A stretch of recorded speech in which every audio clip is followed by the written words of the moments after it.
me conhece direito, meu nome é Fernanda, sou formada em Direito, tenho pós-graduação, né, na nossa área de Direito Notarial e Registral e sou conferente no setor de registro. Vamos embora. Enrolação. Então, o nosso tema de hoje é locação e caução. A caução, digamos que ela está dentro da locação, mas é uma garantia que a gente vai verificar dentro do contrato. Antes de iniciar a parte específica da locação, eu queria passar para vocês as faculdades inerentes à propriedade. Isso foi passado para a gente lá em 2011, na primeira aula que a doutora Bianca deu para a gente, e eu acho bem importante porque ela trata sobre os direitos que compõem a propriedade. Então, como a gente tem a propriedade plena. Para nós termos a propriedade plena, então ter todo o nosso direito, né, digamos, eu sou realmente proprietário pleno do imóvel, eu tenho que compor com esses 4 direitos aqui. Direito de usar, direito de gozar, direito de dispor e direito de reivindicar.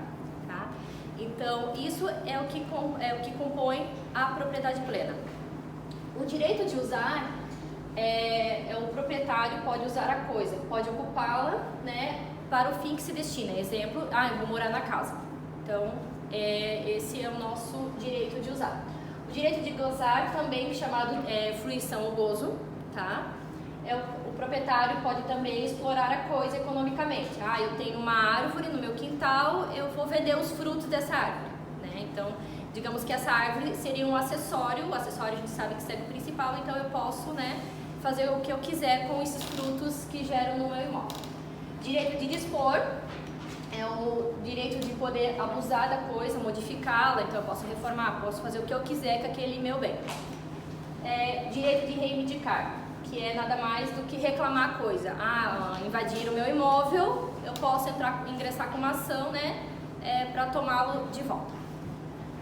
Então, por que eu estou explicando esses 4 direitos? Porque eles estão dentro do conceito de locação, que é a locação de coisa é o contrato pelo qual uma das partes, o locador, então o proprietário do imóvel, tá, se obriga a ceder a outra, que seria o locatário, por tempo determinado ou não. Então o contrato pode ser estipulado um prazo determinado X, ou ele pode acabar virando por, né, não tem tempo, enquanto que as partes estão de acordo, o locatário fica no imóvel. O uso e o gozo, então ele cede 2 direitos. Tá? Que o proprietário pleno tem, ele cede 2 direitos para o locatário. Da coisa infungível, então tem que ser um bem específico. Quando eu faço um contrato de locação, eu vou dizer, eu estou locando a sala número 1. Então é uma coisa específica, tá? Não pode ser, eu estou locando, sei lá, um imóvel, sem dizer qual é o imóvel que eu estou locando, tá? Então ele não pode ser substituído por outro e mediante certa retribuição, que a gente sabe que a gente chama de o aluguel, né? O valor que a gente paga pela locação. Ainda no tema de conceito, para explanar, para a gente poder, né, entender melhor, eu trouxe o conceito do locador e locatário. Então, o locador é o proprietário do imóvel, é quem recebe aquele valor da locação. Locatário, então, é quem paga o valor e quem usufrui do imóvel. E quem pode ser o locador? A gente tem uma imagem que só o proprietário é que pode ser o locador, né? Mas não, é possível que outras pessoas figurem também como locadores num contrato. Pode ser também o usufrutuário. Então, por que usufrutuário? O que é usufruto? É o direito de uso e fruição. Então, quando o proprietário cede o usufruto para um terceiro, né, institui para um terceiro, ou quando o proprietário se resguarda do usufruto e transfere a nova propriedade, então o usufrutuário tem esse direito de uso e fruição. Então, por isso que o usufrutuário ele pode ser o locador do imóvel. Então, além, né, do usufrutuário, pode ser o possuidor, o fiduciário, os pais como administradores legais dos filhos, o mandatário, o condomínio, o condômino administrador e o mandatário comum. Tá? Então, mais pra frente a gente vai dar mais uma olhadinha com relação ao usufrutuário. Outorga uxória. O que seria a outorga uxória? A gente tem no nosso Código Civil alguns regimes de bens que são exigidos ao outorga compulsória. O único que não é exigido é a separação total de bens. Por quê? Porque na separação total de bens, aquela pessoa é proprietária, digamos, só o João é proprietário, então é só ele. Então, o que a esposa fizer para ele, independe, ele pode vender o imóvel, pode alocar o imóvel, só ele é proprietário. Aquele bem não comunica, a não ser que tenham realmente os dois adquiridos, daí ela também seria proprietária. Mas, em hipótese alguma, aquele imóvel não vai se comunicar com o patrimônio dela. Então, inicialmente, deve-se observar que não é necessário que todos os proprietários compareçam no contrato como locadores. Tá? Então, na 6.015 diz que a coincidência entre os nomes dos proprietários com ali o locador já basta. Então, no contrato de locação, digamos que nós temos um imóvel, a Monique, a Ariane e a Ziza são as proprietárias. No contrato de locação, vem a Monique como locadora. A gente pode aceitar? Pode. Ah, por quê? Porque lá na 6.015 diz que a coincidência entre o nome de um dos proprietários e o locador já basta. Então, não precisam todos virem no contrato. A não ser que o proprietário seja casado, né, universal, parcial, e esse contrato de locação seja por um período superior a 10 anos. Então, tem um contrato, a Susan é proprietária e firmou um contrato com a Camille. Esse contrato de locação é por um período de 9 anos, tá? O esposo da Susan precisa firmar o contrato, anuir? Não. Ela firma um contrato com 11 anos. Ele precisa da outorga? Sim. Então, superior a 10 anos, 10, 11, 12 e aí pra frente, vai ter que ter a outorga compulsória, vai ter o comparecimento do cônjuge dando a sua anuência. Direitos. Então, no âmbito de direitos, eu separei o direito do locador e o direito do locatário. Quais os direitos do locador? Então, ele receber e cobrar o aluguel, então é um direito dele, né, de receber aquele valor mensal, semanal, da forma que foi estipulado no contrato, né, reaver a coisa alocada após o vencimento da locação, então aí está o direito dele de reivindicar, então como ele é proprietário já está ali no direito dele também de reivindicar a coisa. Encerrou o prazo do contrato, a não ser que ele seja por prazo indeterminado ou tenha sido revogado o prazo, ele pode reivindicar a coisa. Então, autorizar por escrito a cessão da locação, a sublocação e o empréstimo do prédio. Digamos que eu tenho um imóvel e eu faço um contrato com a Gilce. Aí a Gilce alugou uma casa inteira minha e ela assim, tá sobrando um quarto, eu vou sublocar para a Josi.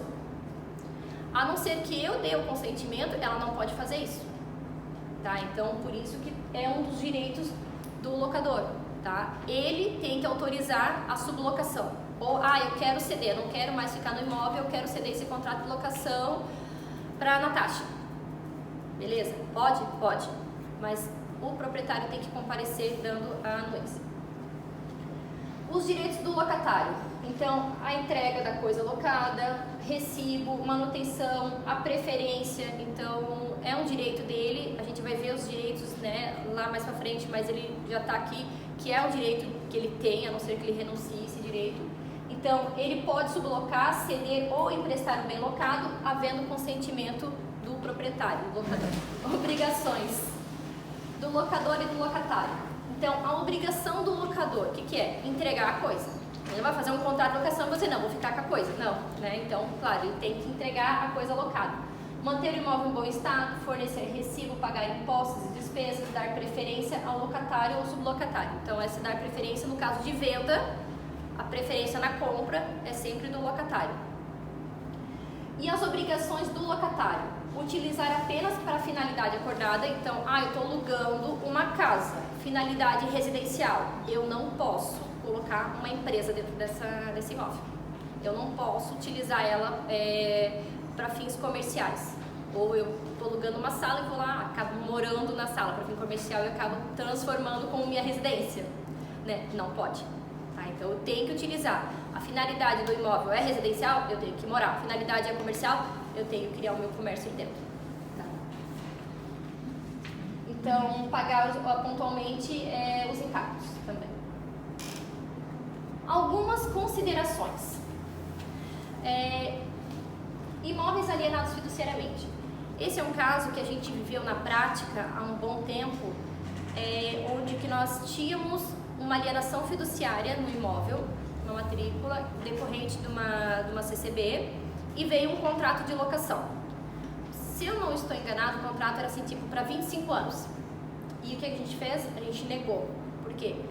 Por força da 9.514, ele diz, até porque também estava expresso dentro da CCB, que a gente foi atrás do contrato que gerou alienação fiduciária e constava dizendo que o proprietário do imóvel fiduciário, ele não pode locar aquele imóvel. Isso estava expresso dentro do contrato de alienação fiduciária.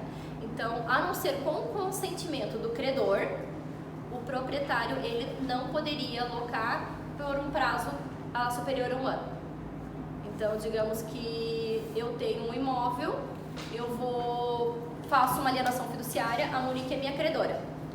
Daí eu assim, tá, mas eu não estou usando esse imóvel agora, ele está lá vazio, eu vou fazer um contrato de locação com a Brenda. Aí só a Brenda, só que eu tenho uma alienação fiduciária com a Monique.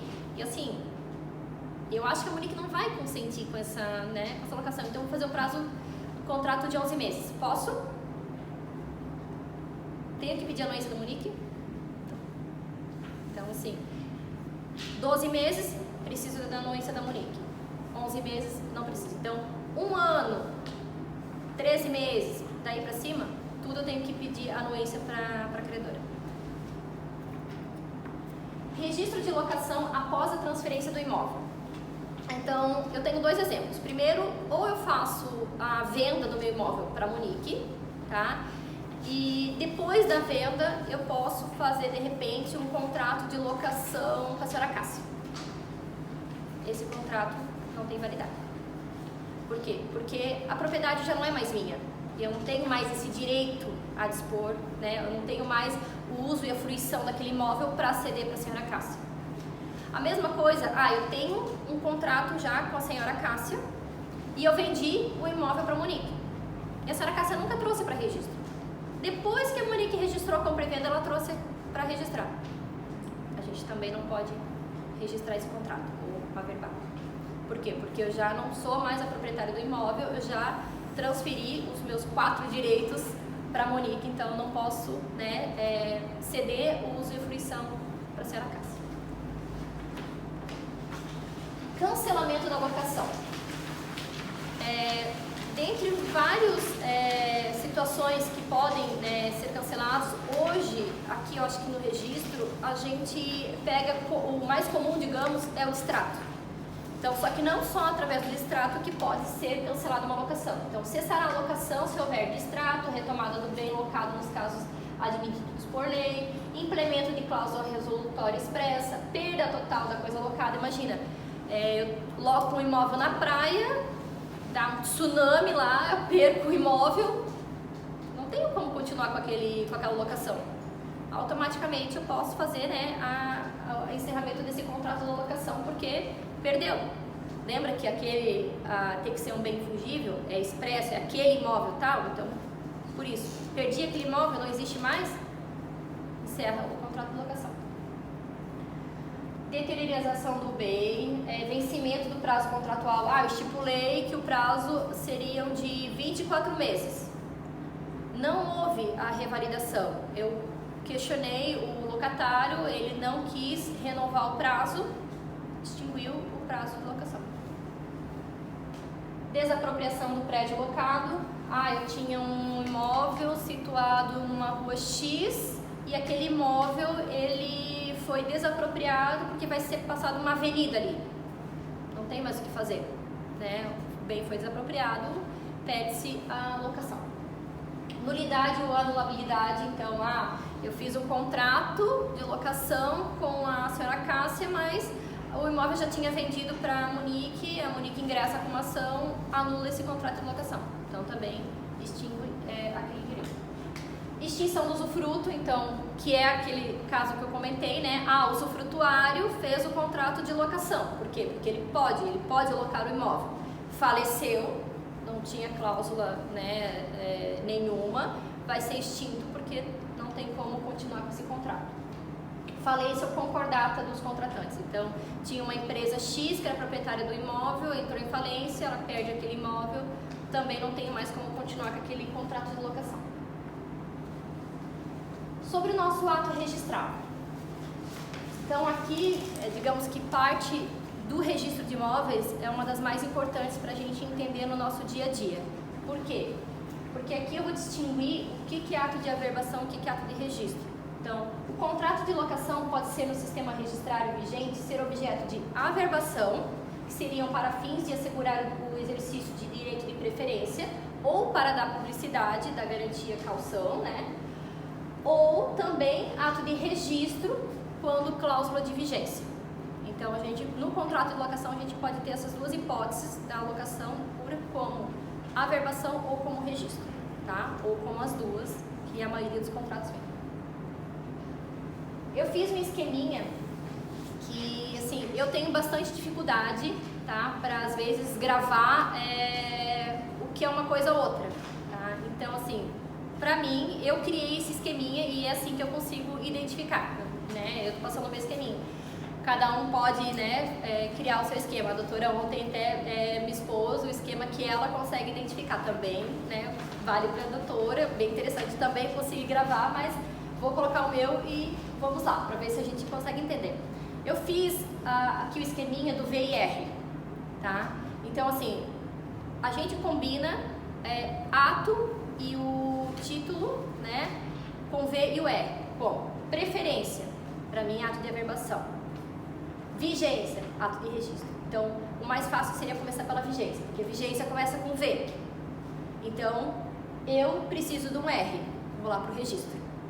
Então, preferência, preciso de um V. Então, averbação. Eu faço esse esqueminha assim, mentalmente, às vezes, preciso de um contrato, é cláusula de preferência. Tá, preferência eu não tenho V, então é vigência. Averbação. Apareceu um contrato com cláusula de vigência. A vigência não tem R, então é registro. A doutora já explicou de uma forma também que fácil de entender, porque quando a gente tem um ato de registro, é um ato que, digamos que perante o imóvel, ele cria alguma situação jurídica mais, digamos, mais agravante. Então, uma compra e venda, transfere a propriedade. Uma alienação fiduciária, transfere a propriedade fiduciária. A hipoteca, um ato de registro, cria um ônus nessa matrícula, né? Um direito real. Então, quando a gente tem um ato de registro, a gente pode entender, nesse caso, que a vigência é mais importante. Por quê? Na nossa situação. Porque no contrato de vigência, independe do que aconteça, aquele contrato vai continuar.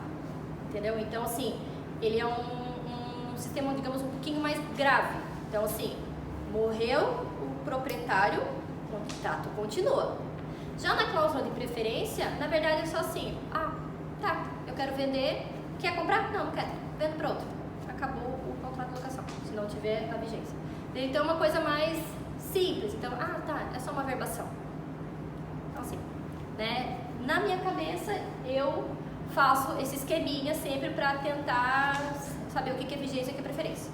E isso é muito importante para a gente pôr causa também, não só do ato, mas em relação à cobrança de emolumentos, que as tabelas, né, são diferentes. Então, a cláusula de vigência, o que é? Ela garante ao locatário, tá, o respeito ao prazo de locação. Então, digamos que eu faço um contrato de locação com a Camille, tá, eu sou proprietário do imóvel, faço um contrato de locação com a Camille por um prazo de 10 anos, tá? Colocamos a cláusula de vigência. Eu faleci. Esse contrato, ele vai permanecer vigente, sendo os meus herdeiros subrogando no meu lugar. Então, eles vão se tornar locadores e a Camille continua como locatária até dar o prazo estipulado no contrato. Então, independente do que aconteça com o proprietário, né, ele vai continuar lá como locador, né, o imóvel continua sendo locado para a Camille. Então, por isso que é tão importante. A cláusula de vigência, digamos que o imóvel não é que fica bloqueado, mas o proprietário não tem mais esses dois direitos, né, que é de usufruir, né, o uso e fruição, para repassar para outro. Então, é o locatário que permanece com esse direito. então pactuado no caso de alienação do imóvel conforme estabelece. Então, mesmo que eu venda também o imóvel, eu loquei e estou vendendo, ela não quis se prevalecer da cláusula de preferência, então ela não quis comprar, mas pelo fato de ter a cláusula de vigência, quem comprar o imóvel permanece como locador daquele imóvel. Então a Camille permanece como locatária, independente de eu faça essa venda ou transfira para terceiro. Se o imóvel for alienado durante a locação, o adquirente poderá denunciar o contrato com prazo de 90 dias para a desocupação, salvo se a locação for a tempo determinado e o contrato contiver cláusula de vigência em caso de alienação e estiver averbado junto à matrícula. Na verdade é registrado, né? Averbado a gente, a lei às vezes fala em averbação, mas a gente sabe o tipo de ato que a gente pratica. Direito de preferência. Então, esse, mesmo que não conste no contrato, tá? Ele decorre de lei. Então, o locatário sempre tem o direito de preferência na compra do imóvel. Eu sou proprietária, tenho contrato de locação, quero vender esse imóvel porque eu preciso de dinheiro ou não está mais me sendo necessário, faço a venda. Mas antes disso, eu preciso oferecer para o locatário. Então, o direito de preferência é estipulado no artigo 27 da 8.245. No caso de venda, promessa de venda, cessão ou promessa de cessão de direitos, dação e pagamento, o locatário tem a preferência para adquirir o imóvel locado em igualdade de condição. Então não adianta eu dizer assim para o meu locatário: olha, eu te ofereço o meu imóvel por 500 mil, mas o valor dele é 100 mil e eu vou vender por 100 mil. Não é assim, né? Eu tenho que dar igualdade de condições para o locatário. Então, devendo o locador dar-lhe conhecimento do negócio mediante notificação judicial, extrajudicial ou outro meio de ciência. Então, eu posso, de repente eu não me dou bem com o meu locatário, posso pedir para que seja feita uma notificação judicial, dizendo, estou fazendo a venda.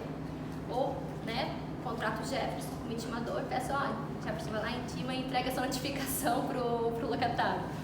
Ou qualquer outro meio, eu consigo através do WhatsApp, hoje em dia, meio digital, por e-mail, então eu consigo fazer essa notificação confirmando, não tem interesse, posso oferecer para qualquer pessoa.